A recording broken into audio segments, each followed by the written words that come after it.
मैं भाटी जी से पूछना चाह रहा हूं, भाटी जी, समाजवादी पार्टी और कांग्रेस साथ में लड़ रही है। रायबरेली में ये हमेशा कहा जाता है, चाहे समाजवादी पार्टी आप आज भी ऑफिशियली माने या ना माने, लेकिन जब आपके भी मैंने वो एक तो आपसे दो चीज़ें चाहिए, एक वो आपकी किताब वो जिसका आपने पिछली बार वो मरा था, और एक आपके एडिटोरियल्स। मैंने अपनी गेस्ट टीम से बोला कि जब आप लिखते थे वो ज़रा निकालो, क्योंकि तब भी तो आपने भी तो लिखा होगा ना कि समाजवादी पार्टी रायबरेली में कैसा डमी कैंडिडेट खड़ा करती थी। मैं आपसे पूछना चाह रहा हूँ for an analysis, Samajwadi party के नेता के तौर पे तो, बट एक पॉलिटिकल एनालिस्ट के तौर पे भी भाटी जी, कि रायबरेली से सचमुच राहुल गांधी जीत सकते हैं, कि आपको ऐसा लगता है? और मेरी जगह जरा टीना जी को भी ले आइए। हाँ, थैंक यू। भाटी जी बताइए, या विनीत जी को रखिए। अमेठी और रायबरेली दोनों सीटें कांग्रेस जीतेगी, अच्छे मार्जिन से जीतेगी। उत्तर प्रदेश में भारतीय जनता पार्टी की स्थिति बहुत खराब होने जा रही है। जब 4 जून को रिजल्ट आएंगे तो आप चौंक जाएंगे कि ये तो पता ही नहीं चला था भारतीय जनता पार्टी की इतनी खराब स्थिति कैसे हो गई।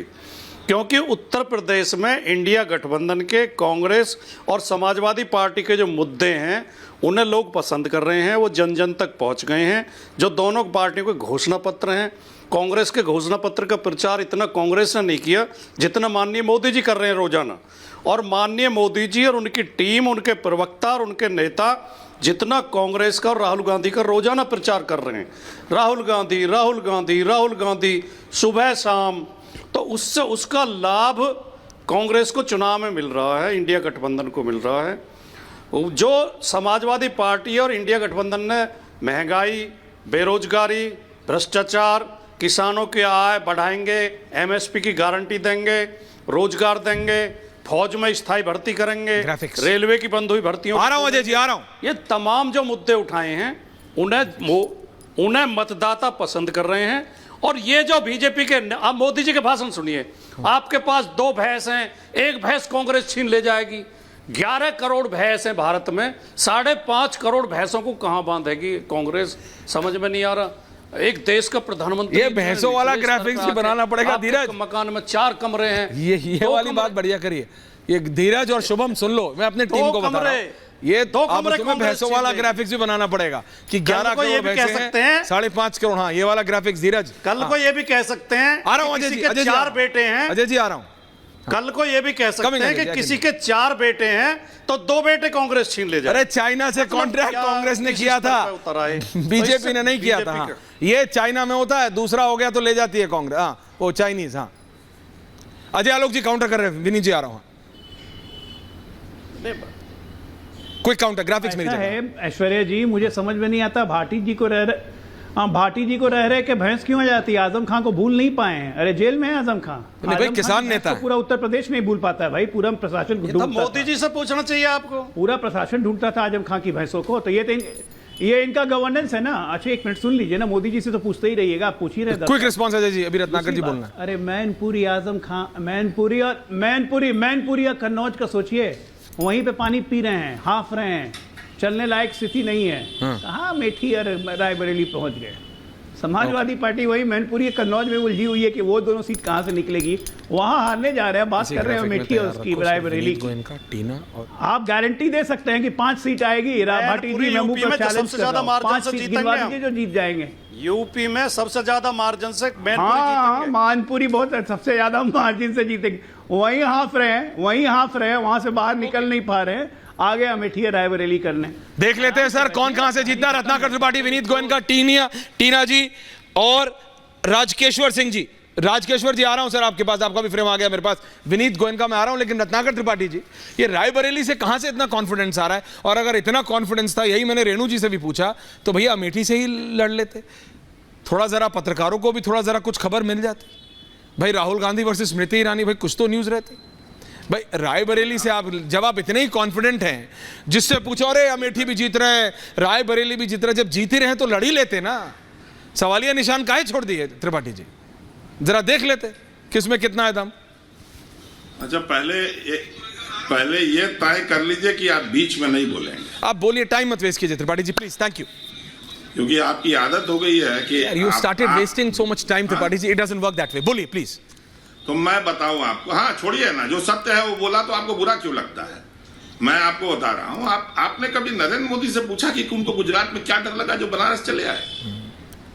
अभी कल वो बनासकांठा में मीटिंग कर रहे थे तो उन्होंने कहा कि CR पाटिल साहब कयू PM साहब આવ્યા છે। CR पाटिल ने कहा PM आया है।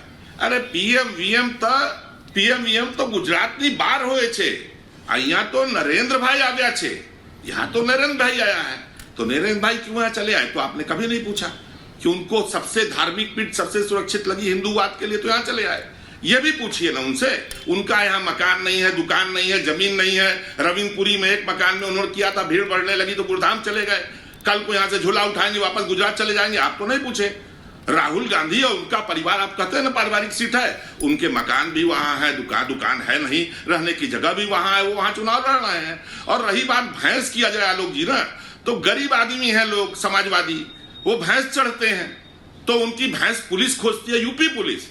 लेकिन जिस दिल्ली में 70 से ऊपर गाड़ियां रोज चोरी होती हैं, पूरा गृह मंत्रालय बैठ करके जेपी नड्डा की फॉर्च्यूनर खोजता है। अरे फॉर्च्यूनर भी बात कर लेंगे बनारस के अंदर, और बाकी जो आने वाली गाड़ियां उनकी भी बात कर लेंगे। अभी जरा रायबरेली, अरे एक ऑटो शो, मैंने अर्नब गोस्वामी से बहुत रिक्वेस्ट की है कि ऑटो शो एक करने दें। वो ऑटो शो में आपको मैं एक एक्सपर्ट की तरह लाऊंगा, लेकिन आप मेरी बात सुनिए, आप रायबरेली से जीत रहे कि नहीं?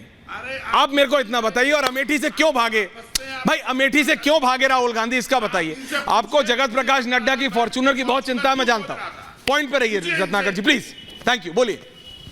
नहीं, उनको आजम खां के भैंस की चिंता है। हाँ।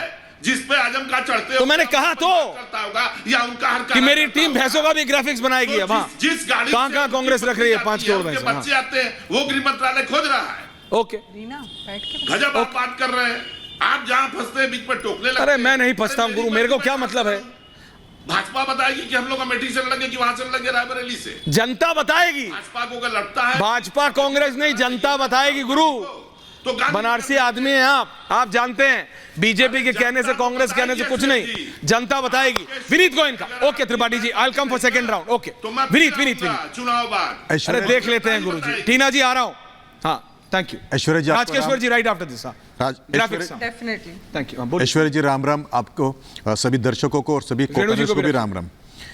एक तरफ जो है बेटी का सम्मान देखिए, मोदी जी सभी को अपनी बेटी मानते हुए 10 करोड़ टॉयलेट, 10 करोड़ गैस के कनेक्शन, आयुष्मान भारत से उनकी सुरक्षा करना, उनको मुद्रा लोन देके उनके आय को बढ़ाना, ये एक बेटी के लिए नहीं तो अनेक हजारों लाखों करोड़ों बेटियों के लिए उन्होंने किया देश की।